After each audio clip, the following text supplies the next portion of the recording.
The day my parents divorced, two agreements lay on the table. One meant staying in the old neighborhood with my dad, who was drowning in gambling debts. The other meant moving to the coast with my mom, who'd remarried a wealthy man. In my last life, my little sister Chloe cried and begged for mom. I quietly packed my bags and followed dad. Later, dad quit gambling and became a millionaire, spoiling me rotten. Chloe, however, was emotionally abused and trapped at home by her stepfather. She eventually succumbed to depression and passed away. This time around, Chloe snatched the cigarette from dad's hand and hugged him tight, refusing to let go. Jade, I feel for dad. You go to mom's, okay? I'll keep the good life here for you. Dad paused, then affectionately stroked Chloe's head, a look of relief on his face. I said nothing, picking up the train ticket for the coast. Chloe didn't know that in my last life, dad only quit gambling because I, riddled with a brain tumor, worked myself to death to pay off his debts, coughing up blood. My life was the price for his temporary peace. Now, reborn, with no debt collectors banging on the door, all I wanted was a good night's sleep. I picked up my duffel bag. Get out, go find your mom, the one who only cares about money. Dad waved his hand, like shooing away a fly. Chloe hid behind him, making a childish face at me. Her lips exaggeratedly formed the words, "Sis, don't come begging me for money later." I just smiled,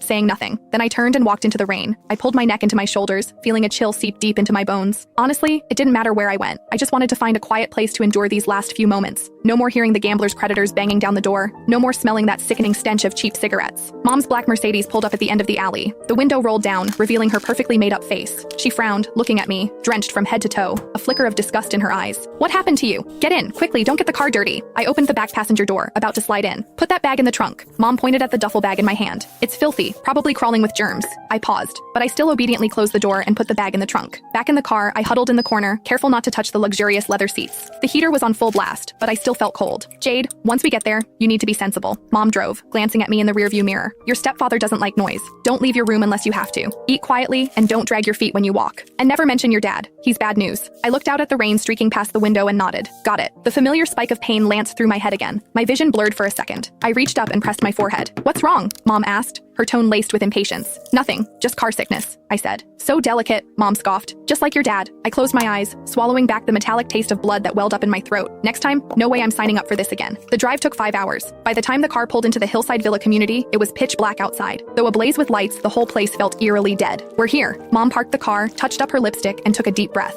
She was shifting gears, transforming from the sharp-tongued woman she was with me into a sweet, devoted wife. "Get out of the car. Remember to call him Mr. Henderson." I followed her inside, still carrying my duffel bag. A man sat on the living room sofa, a blanket over his legs, a book in his hand. He looked up when he heard us. This was my stepfather, Robert Henderson, the same man who, in my last life, slowly suffocated Chloe until she broke. "You're back?" His voice was flat, emotionless. "Robert, this is Jade." Mom pushed me forward, a plastered smile on her face. "Jade, say hello to Mr. Henderson." I stepped forward and bowed slightly. "Hello, Mr. Henderson." Robert Henderson turned a page of his book, as if he hadn't heard me. A few seconds later, he hummed a noncommittal from the back of his throat. His gaze swept over my wet shoes,